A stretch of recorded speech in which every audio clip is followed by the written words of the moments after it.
Bonjour à tous et bienvenue dans une petite chronique comics estivale. Parce que, bah oui, en ce moment, j'ai l'impression que la petite guéguerre ressort, vis-à-vis des films de comics. Ça y est, on est de retour sur « Bah alors qui c'est que le meilleur entre DC et Marvel ?» et ce genre de choses. Surtout que là, l'attention est portée sur deux titres en particulier. Superman d'un côté et les 4 Fantastiques de l'autre. Et moi, figurez-vous que non seulement déjà, j'aime bien les deux, voilà, et en plus, je préfère quand les héros fonctionnent ensemble plutôt que quand ils sont obligés de se battre entre eux.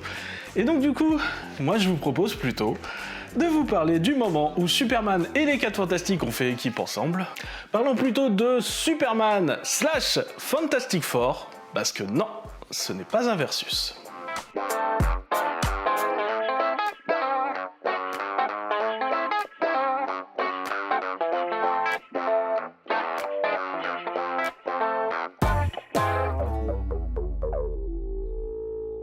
Et c'est assez étrange à la réflexion qu'il ait fallu autant de temps avant qu'on ait un crossover entre les 4 Fantastiques et Superman. Après tout, les deux titres sont chacun le premier titre de leur univers partagé. Ceux qui ont poussé à créer les entités que nous connaissons aujourd'hui sous le nom de Marvel et de DC Comics. Car oui, si les deux compagnies ont eu des personnages, et même parfois des personnages à grand succès avant la naissance des 4 Fantastiques et de Superman, ce sont vraiment ces deux titres qui ont donné l'impulsion nécessaire à ces grands édifices de papiers et de sueur. Et pourtant, alors que le premier crossover entre Marvel et DC, les deux univers de super-héros, date de 1976, avec la rencontre entre Superman et Spider-Man, il faudra attendre 1999 pour que cette rencontre se fasse sous la plume et les pinceaux de Dan Jurgens et Art Thibert. Et là, je me dis que avant de commencer à parler du comics en lui-même, il serait peut-être de bon ton que je vous touche quelques mots de l'état des crossovers entre Marvel et DC à cette époque.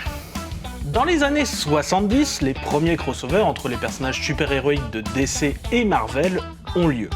Et bien qu'ils continuent encore un peu dans les années 80, le dernier titre à sortir sera finalement la rencontre entre les X-Men et les Teen Titans en 1982. Tout ça parce que DC et Marvel n'arriveront pas à se mettre d'accord sur un crossover entre les Avengers et la Justice League, et vont donc repartir tous fâchés, chacun de leur côté. Heureusement, le temps guérit beaucoup de blessures et celui-ci a fait son œuvre, permettant de sortir de nouveaux crossovers à partir de 1994. Donc, le premier de cette nouvelle ère, qui est la rencontre entre Batman et le Punisher. Enfin, le Batman de l'époque, qui n'est pas Bruce Wayne, mais Jean-Paul Vallée alias Azrael, donc c'est plutôt de la grosse baston bien 90s.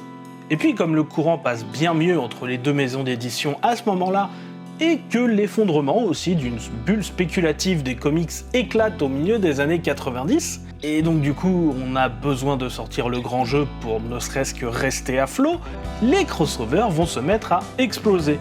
Et on a même des sagas continues, comme la fois où les univers Marvel et DC vont se mélanger dans l'univers Amalgame, ou encore la création d'un personnage nommé Access, qui est capable de passer de l'univers DC à l'univers Marvel sans aucune difficulté. D'ailleurs, c'est ce même Access qui a amalgamé les deux univers. C'est vous dire la puissance du bonhomme. Il nous est même expliqué que chacun de ces univers différents, par exemple l'univers Marvel, existe chacun dans leur propre univers en tant que fiction. Par exemple, l'univers DC. Dans l'univers DC, Marvel existe en tant que fiction. Dans l'univers Marvel, DC existe en tant que fiction. Et oui, c'est possible que ça vous rappelle le principe de la jurisfiction sur cette chaîne. Et oui, je suis plein de choses, mais aussi un petit peu chapardeur. Bref, au moment où notre histoire se passe, chacun des deux univers sont bien au courant de l'existence de l'autre et se considèrent plutôt comme des alliés. Bref, faites comme Marvel et DC, faites l'amour, pas la guerre. Ça fait des bons gros bébés. Et on va vérifier comment ça marche, un crossover entre les deux maisons d'édition. Je suis tout excité parce qu'en fait ça fait longtemps que je voulais faire un crossover entre compagnies sur cette chaîne.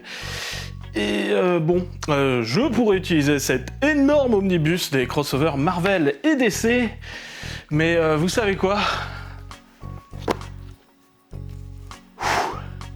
Je vais plutôt prendre le souple, sorti en français à l'époque. Ça tire moins sur les bras.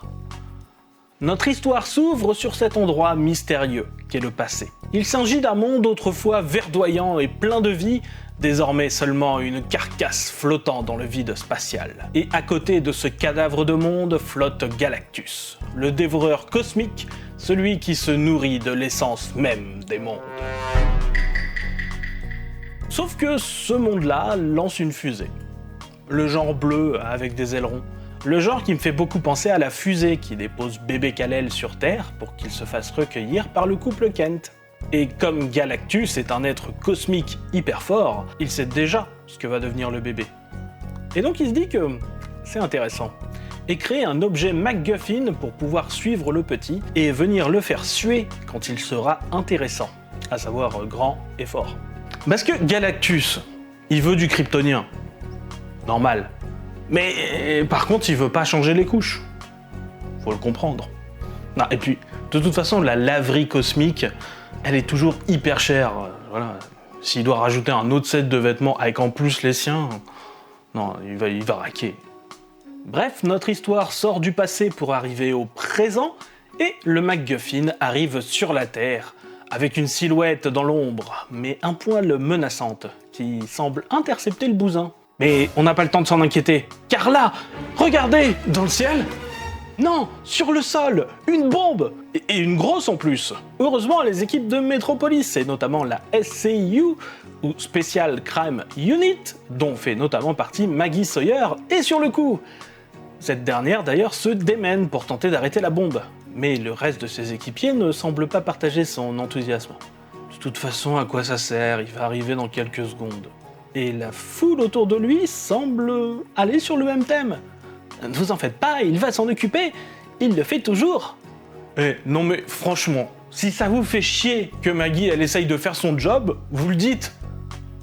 Les écoute pas ma grande, t'es super, continue le job. Mais oui, forcément, à la page suivante arrive le grand tout en bleu avec un S, le bien nommé Superman. Et avec lui, ça traîne pas. Il n'a pas encore atterri qu'il dit déjà qu'il a vu la minuterie avec sa vision à rayon X et qu'il reste 29 secondes.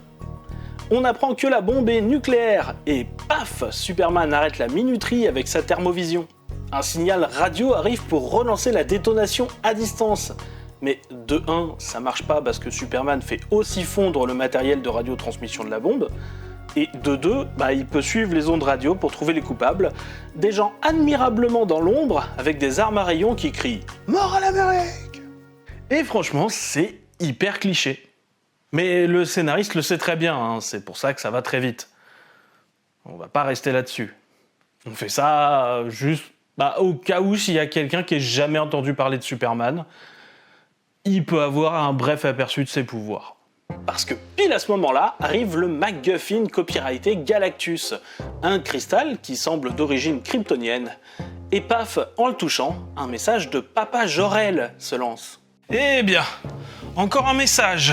Elle a dû être sacrément lente, cette explosion à la fin. Bon, j'espère qu'au moins ce coup-ci, le papou va pas me dire de me faire un REM, ou un truc comme ça. Y a pas à dire, il était sacrément pété sur la fin, le vieux. L'hologramme semble enregistré juste avant la destruction de Krypton, dans l'espoir que Superman pourra tomber dessus un jour. Dedans, Jor-El, le scientifique kryptonien, explique que contrairement à ce qu'il pensait jusque-là, la destruction de Krypton, c'est pas du tout un truc naturel. Que nenni, loin de là, mon fils. En fait, c'est un type qui se balade dans le cosmos et qui mange des planètes qui a accéléré tout le processus. C'est lui qui nous a exécutés, c'est lui qui nous a dévorés, c'est lui qui nous a tués. C'est Galactus. Et donc t'as bien compris, fiston, c'est Galactus le méchant, hein? Ah, et si jamais tu reviens nous voir, tu sais, en passant dans le temps, là, comme tu fais parfois, tu pourrais passer à l'épicerie pour nous acheter, en fait, de la sauce aux œufs verts, parce qu'en fait, ta mère, elle voudrait faire un steak de drangue, et puis alors... Oui, papa. Vous savez, au moins les autres parents, ils apportent autre chose que des emmerdes à chaque fois. Et donc du coup, Superman décide d'aller enquêter. Et comme il a entendu parler de Galactus par ses copains de la dimension d'un côté, eh bien il décide d'aller chercher Access pour passer entre les dimensions et d'aller dans l'univers Marvel. Et là, tel que vous me voyez, je suis très triste parce qu'on ne voit pas Access dans ce bouquin. Ils l'ont même pas dessiné. Je sais bien que le type, c'est juste une porte un peu glorifiée, mais quand même, un petit peu de respect. Bref, une fois dans l'univers Marvel, on a le droit aux 4 Fantastiques, mais pas au mieux de leur forme. Au lieu du splendide immeuble du Baxter Building, ils sont dans un entrepôt, sur les docks. Mais bon, au moins, il y a la télé, et le jeune Franklin, le gamin de Reed Richards et Susan Storm, en profite pour regarder Superman à la téloche. Oh bah ça tombe bien alors. Et bref, le gamin, il est tout excité, en train de jouer avec son jouet Superman et son jouet Thor. Et bon, comme il est un peu tout seul quand même, il court rejoindre les adultes dans la salle d'expérience, où Reed Richards, alias Mr. Fantastic, fait subir des tests de force à Johnny Storm, alias la Torche Humaine, et à Ben Grimm, alias la Chose.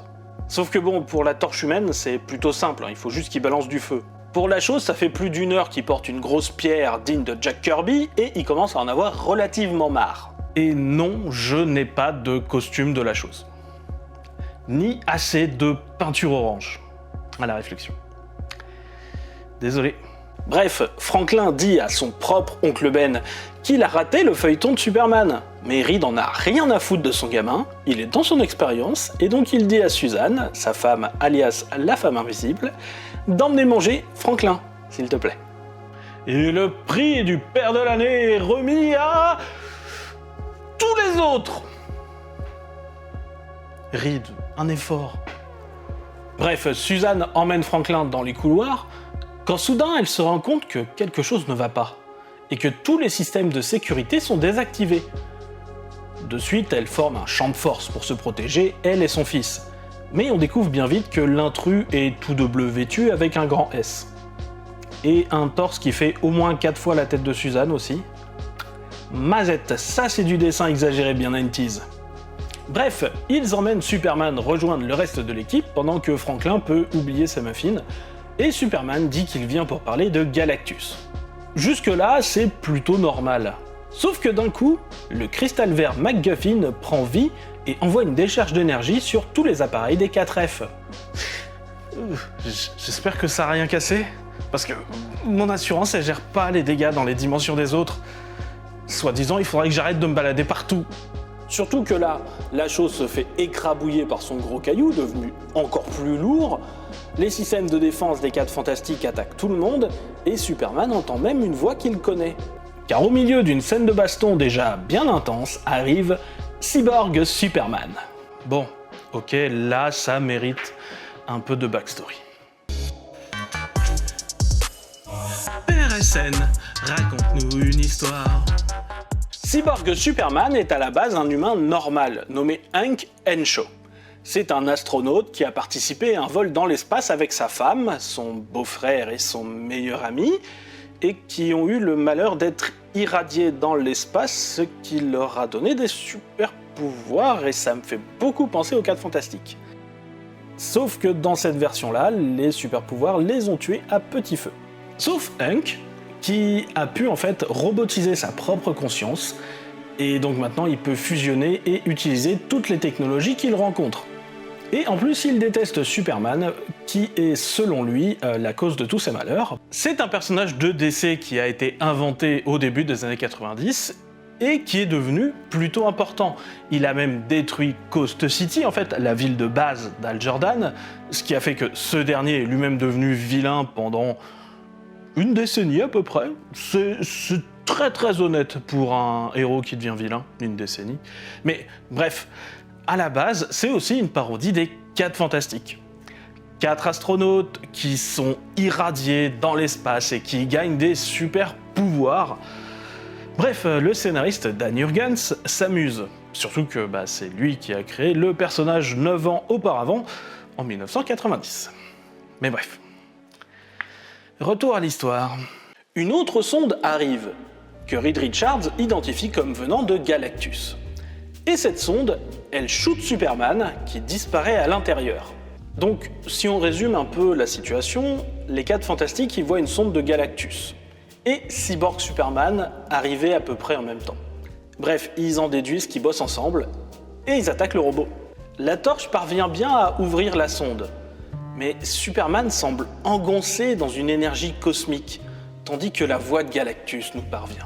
Que la transformation commence. Jamais plus je ne parcourrai seul le cosmos.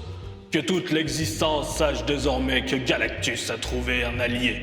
Telle est la parole de Galactus, et cette parole fait loi.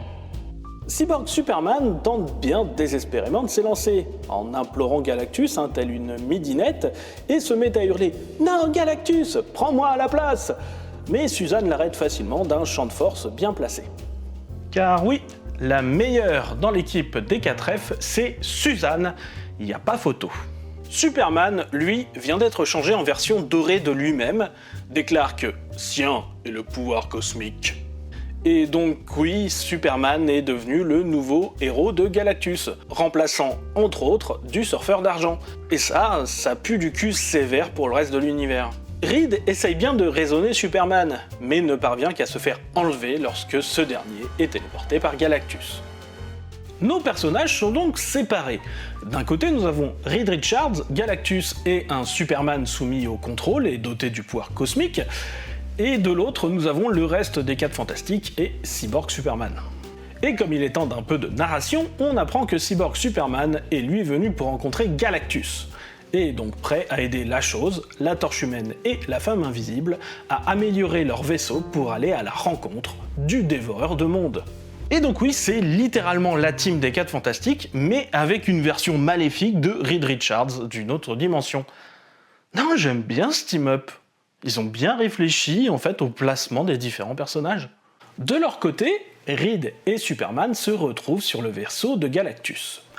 Et comme Richards est pas con, même très loin, il sait qu'il fait pas le poids contre Superman. Il essaye donc de le raisonner, de lui dire qu'il a sans doute des êtres chers à protéger et tout, mais Superman n'en a rien à faire, apprend ce qu'il doit faire par Galactus, et finit par zapper Richards comme un moucheron. Pourtant, il a quelques bons arguments. Par exemple, il entend Superman parler de Lois à un moment, et il commence à lui parler d'elle, et de tous les innocents comme elle qui vivent sur Terre.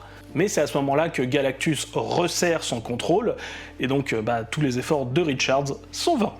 Et Reed, mon ridounet, si tu t'intéressais un peu plus à ton fils, et au dessin animé par exemple qu'il regarde, tu te poserais pas la question de savoir si Lois est importante pour Superman. Je dis rien, père de l'année. Sur Terre, Cyborg Superman explique toute l'ironie de la situation aux 4 Fantastiques, en comparant justement leurs histoires d'origine. Et on comprend plus ou moins qu'il est un Reed Richards maléfique. D'ailleurs, je me demande si, du coup, Cyborg Superman n'a pas un peu le béguin pour Suzanne, qu'il voit peut-être un peu comme sa femme dans une autre dimension. Il est toujours très conciliant avec elle, il accepte même sans discuter que ce soit la Chose qui pilote le vaisseau. Bref, j'ai toujours cette petite impression. Mais bon, tout le monde se prépare à partir, et Franklin tient à donner sa figurine Superman à sa maman, afin de lui porter chance. Oui, parce que heureusement, ils emmènent pas le gamin dans la castagne cosmique. Merci les 4F. Et donc, tout le monde, moins Franklin, s'envole dans l'espace. Eh oui, l'ami, on est dans l'espace, tous les deux. Pendant ce temps, le Superman dopé au pouvoir cosmique a trouvé une planète proche pour que son maître Galactus puisse se nourrir. Galactus, qui de son côté commence quand même à avoir l'habitude qu'on la lui fasse à l'envers, demande si Superman a fait exprès, ou non, que cette planète soit une planète déserte de vie, où aucune espèce vivante n'habite. Superman dit que non, c'était juste la plus proche, et Galactus semble content. Et alors, comme il n'y a personne sur la planète, il n'y a pas de forme de vie, on pourrait se dire que ça va. Mais en fait, non. Le principe, c'est que Galactus aspire toute vie, même future. Voilà, ça devient un caillou sur lequel jamais plus rien ne poussera. Aucune culture ne pourra être faite. À rien.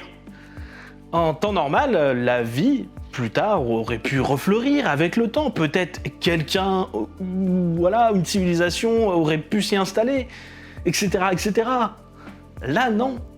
Plus rien. Jamais. C'est ça, Galactus. Et donc Galactus commence à construire sa machine pour absorber l'énergie vitale de la planète. Parce que oui, Galactus monte et démonte sa machine à chaque fois. Voilà, c'est comme vous et moi, à chaque fois qu'on va faire un pique-nique, faut qu'on ressorte la nappe et tous les couverts et tout ça, lui c'est pareil. Et donc pendant qu'il est en train de faire son Ikea cosmique, les 3 Fantastiques et Cyborg Superman arrivent. Superman doré fonce à l'attaque. Pendant que on peut voir que Mister Fantastique est lui enfermé dans une petite bulle carrée, d'où il ne peut qu'observer, et ne surtout pas agir. La Torche Humaine n'arrive pas à croire qu'ils doivent combattre Superman, et de toute façon, ils se font déboîter, à un point que Cyborg Superman déclare qu'il faut partir en retraite. La chose refuse, mais Suzanne décide qu'il faut partir pour pouvoir se battre un autre jour. Henshaw a raison, Ben. Nous ne sommes pas là pour la bataille, mais pour la guerre. Au vaisseau maintenant. Vous êtes une dure à cuire, Madame Richards. J'aime ça chez une femme. La ferme, Henshaw. Galactus finit donc de dévorer cette planète. Cyborg Superman, de son côté, regarde cela avec adoration et envie. Superman, de son côté, bien que contrôlé, commence à sentir un sentiment de malaise devant ce spectacle. Quelque chose qui lui vient de son passé, qui le trouble. Seulement la fin de Galactus est infinie, et une planète déserte n'a que très peu comblé son vorace appétit. Le voici donc qui envoie son nouveau héros chercher une planète plus peuplée, une qui saura lui donner substance. Ces amuse-bouches m'ont mis en appétit. Vous avez encore faim? Richards essaye bien de parler à Superman à son passage, mais celui-ci l'ignore royalement. Reed en est tout désolé et nous déclare que c'est vraiment le pic du fond, le moment où tu crois que tout est perdu dans le film. J'ai épuisé sans succès tous les moyens de m'échapper, et Superman est complètement sous son contrôle. Est-ce que nous aurions finalement perdu? Est-ce qu'il n'y a plus aucun espoir? Ah, et là, normalement, en version originale, c'est la fin d'un chapitre. Mais la VF n'a pas du tout traduit ça. Voilà. Et pourtant, je trouve ça assez sympa, en fait. C'est une tradition qui remonte au premier crossover entre Marvel et DC, le fameux Superman versus Spider-Man. Mais bon, bref, c'est vraiment un pinaillage. Continuons l'histoire. Dans le vaisseau, c'est pas la joie. Tout le monde s'est fait balader par un Superman dopé au pouvoir cosmique, et Cyborg Superman commence à dire que ce serait plus simple si on essayait vraiment de blesser, ou de tuer Superman. Ça le dérangerait pas. Par contre, ça énerve la chose, qui est à 2 doigts de dire sa catchphrase de baston. Ça va chauffer, ou It's clobbering time, en VO. Sauf que Suzanne les arrête. Et c'est marrant parce que c'est l'inverse du film de 2025 selon sa bande-annonce. Oui, parce que j'ai pas encore pu voir le film. Là, c'est Ben qui veut dire sa phrase et mettre un bourre-pif en passant, mais on l'arrête tout le temps. De leur côté, Superman a trouvé une planète pleine de vie, et il a conduit Galactus qui recommence à monter sa machine, parce que c'est un peu le Sisyphe cosmique, le gars. Mais en violet, et avec un casque. Mais Superman, il commence à avoir des doutes, et surtout à les exprimer. De tous mes héros présents et passés, il m'apparaît que tu me sers au mieux. Oui, mais ce monde, il a de la vie. Qu'arrivera-t-il à tous ces gens ici-bas? Même quelqu'un tel que toi doit avoir une âme. Te crois-tu vraiment au-dessus de tout? Galactus fait ce que Galactus doit. La survie est la seule priorité. Et alors que le vaisseau des autres est arrivé, et que la chose fonce à toute vitesse vers Superman, on commençait à dire que ça va... Eh bien, la narration nous indique un changement. C'est Superman. Et soudainement, tous ses souvenirs et son savoir se transforment en détermination. Et paf, d'un coup de poing, il envoie bouler la chose à l'intérieur du vaisseau de Galactus. Et Superman commence à attaquer le géant violet. Ce dernier est légèrement agacé, mais je crois qu'il commence à avoir l'habitude. Une autre trahison. Ainsi soit-il. Et paf, Superman est grillé par un coup direct de Galactus. Et s'écrase à terre pendant que les 3 restants veulent profiter de cette diversion pour tenter de tataner Galactus. Au moins, il manque pas d'ambition, les gamins. De réalisme peut-être par contre. Mais il y a une chose que nous avons oubliée. Quand Superman a frappé la chose, il avait déjà pris la décision de se retourner contre Galactus. Pourquoi donc l'a-t-il frappé? Eh bien tout simplement pour pouvoir l'envoyer droit sur la prison de Reed Richards et créer une ouverture, afin que Mr. Fantastic puisse s'échapper. Et si vous me demandez comment Superman a pu calculer tout cela, je vous répondrai très simplement « pouvoir cosmique ». J'adore cette excuse. Et juste dire les mots aussi. Pouvoir cosmique, je sais pas, c'est fun à dire. Pouvoir cosmique, pouvoir cosmique, pouvoir cosmique. Suzanne et la Torche, eux, sont en train de combattre Galactus, mais ne peuvent que le ralentir dans la construction de sa machine, notamment grâce à Suzanne qui met un champ de force entre les deux derniers bouts qui doivent se toucher, comme une prise. Cyborg Superman, lui, il s'est cassé en douce dans le vaisseau de Galac, pour pouvoir en prendre le contrôle, puisqu'il peut fusionner avec toute technologie. Mais heureusement, c'est là que Reed Richards l'arrête, et arrive à le retarder. Mais Cyborg Superman met à terre Reed d'un coup de canon. Et c'est là qu'entre en jeu un Ben Grimm assez énervé. Si tu m'attaques, tu devrais être sûr de pouvoir me tuer, Richards. Parce que sinon... pathétique loser.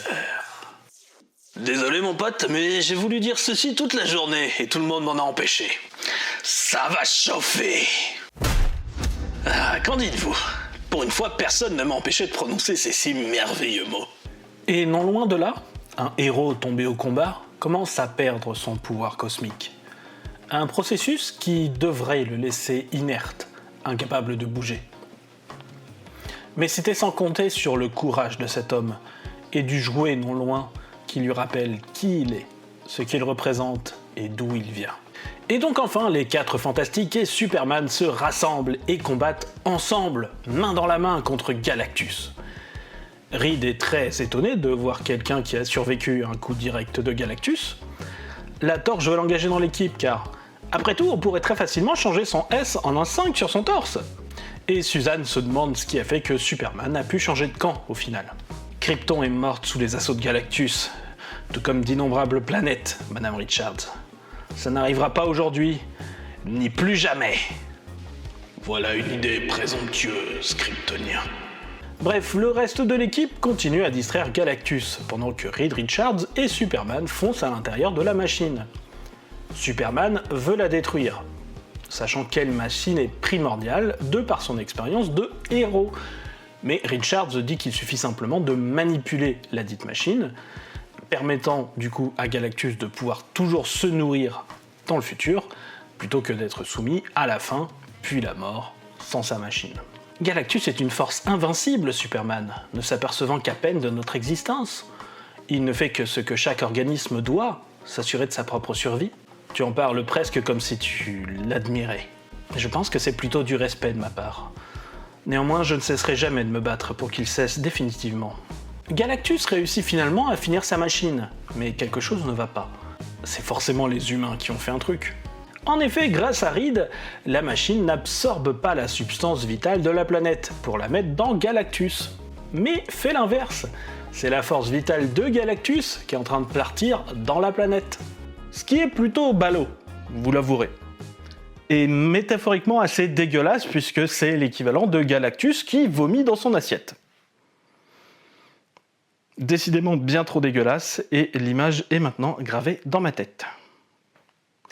Et à vous aussi, de rien. C'était gratos. Galactus dit que c'est impossible, car les humains n'ont pas la force de bouger les câbles qu'il faut pour inverser la machine.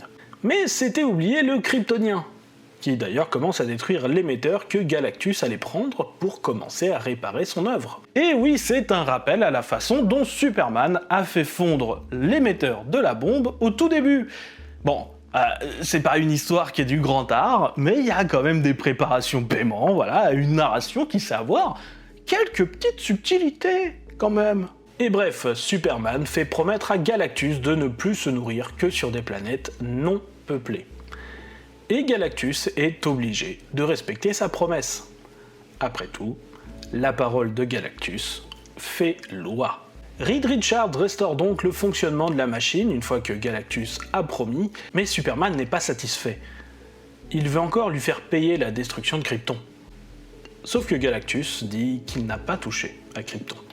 Il est vrai que j'ai convoité Krypton, mais celle-ci avait disparu avant que je n'arrive.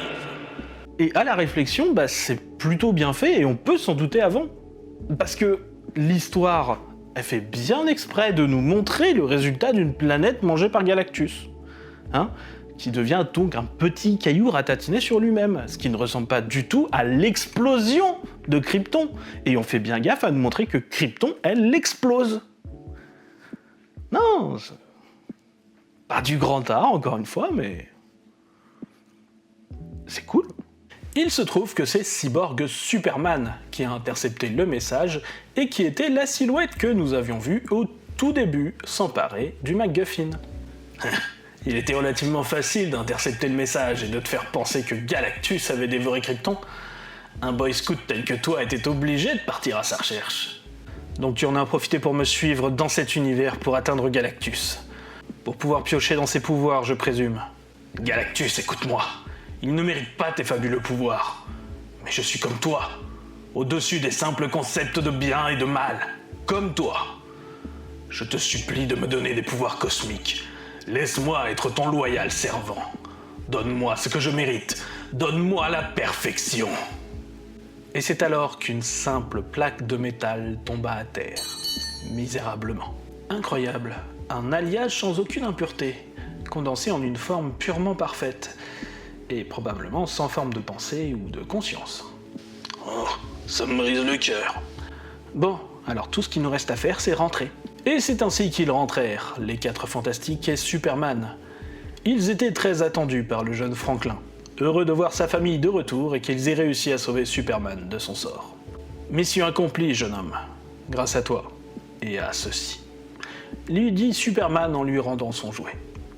Et Superman pense que c'est justement à son tour de lui faire un cadeau. Superman s'en va donc dans le couchant, au loin, après avoir laissé sa cape à un jeune garçon qui a tout d'un futur héros, le fils de certains de ses amis d'un autre univers. Et fin! J'aime beaucoup, beaucoup cette histoire, vous savez.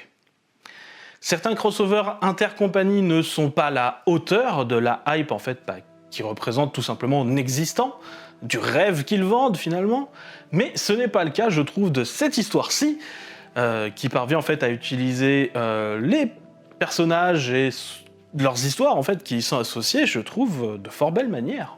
Dan Jurgens réussit, je trouve, à créer toute une dynamique qui permet de faire coexister les différents personnages et aussi de faire coexister tous les mythes qui tournent autour de ces différents personnages. Et par exemple, lier la fin de Krypton avec l'existence de Galactus, c'est une bonne idée. Surtout que le comics a le bon goût de dire qu'au final, c'est pas Galactus qui a buté Krypton. Parce que si jamais tu fais que c'est Galactus qui a bouffé Krypton, eh bien ça veut dire que du coup les habitants n'y pouvaient rien, n'auraient rien pu y changer, et même écouter Papa Jor-El, ça aurait fait que la planète serait morte. Et ça change un petit peu le message de Krypton, quand même. Mais non, voilà, Galactus est arrivé trop tard pour pouvoir manger Krypton. Ce qui permet donc de garder le mythe de Superman pratiquement inchangé. T'as juste un spectateur silencieux de plus qui regarde Krypton exploser. Oui, parce que je crois qu'il y en a quand même quelques-uns en même temps. Voilà. Mais bon, on va dire que c'est une planète, ils sont à des endroits différents, on va dire. Et bon, il est vrai que certains personnages sont assez peu utilisés. Je pense par exemple à la Torche Humaine, qui fait vraiment pas grand-chose. Mais sinon, les autres personnages ont chacun leur petit moment pour briller, que ce soit la Chose, qui peut finalement dire sa catchphrase, Suzanne, qui fait un bon côté chef de guerre pendant une bonne partie de l'œuvre, et même Mister Fantastique, qui fait pratiquement tout à la fin, afin de compenser le fait que il soit quand même enfermé pendant je sais pas combien de temps. Bon, et puis Superman, Superman c'est Superman, quoi, il fait des trucs. C'est littéralement dans le nom du premier magazine dans lequel il est apparu. Action Comics. Superman, il fait de l'action, il agit. Bref, c'est une bonne lecture sympathique que je vous conseille, surtout si vous pouvez tomber sur la version française publiée par Semic en 2001, dans le numéro 4 de Superman hors série. Un magazine qui a publié aussi d'autres crossovers intercompagnies, puisque son numéro 5 avait publié la rencontre entre Superman et Spider-Man, enfin première, et son numéro 3 faisait déjà rencontrer Superman avec Savage Dragon de chez Image. Et la version omnibus, ça va être beaucoup plus difficile à trouver, parce que ça n'a pas été tiré à des milliards d'exemplaires, et que de toute façon, déjà à la base, c'est 150 boules. C'est pas pour toutes les bourses, malheureusement. Mais voilà, plutôt que de faire une morale de fin très vraie mais très déprimante, c'est-à-dire que les comics sont de plus en plus chers, et donc du coup sont limités à de moins en moins de gens, puisque voilà, plus c'est cher, moins de gens peuvent se le permettre, et ben j'ai envie de faire une toute autre morale. Voilà, c'est... Eh bien, arrêtez les guéguerres, arrêtez de vous battre, on peut tout à fait collaborer. Donc, n'oubliez pas, faites les crossovers, pas la guerre. Ceci était un message de SN Parod pour la paix entre les fandoms.